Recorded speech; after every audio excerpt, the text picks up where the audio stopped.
काम खोजिदिनु पो पर्यो कि? थ्याङ्क्स यार यसको लागि। म काम गर्ने भन्दा पनि एकजना मान्छेले खोज्न आएको।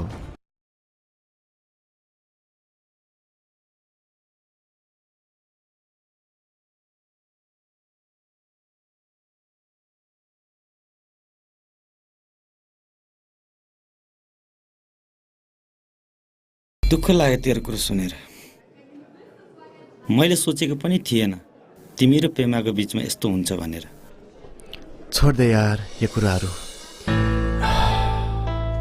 मायाले बुझ्न धेरै गाह्रो हुँदो रहेछ। आखिर उसलाई धोका दिएर के भयो त नि? म उसलाई धेरै माया गर्छु।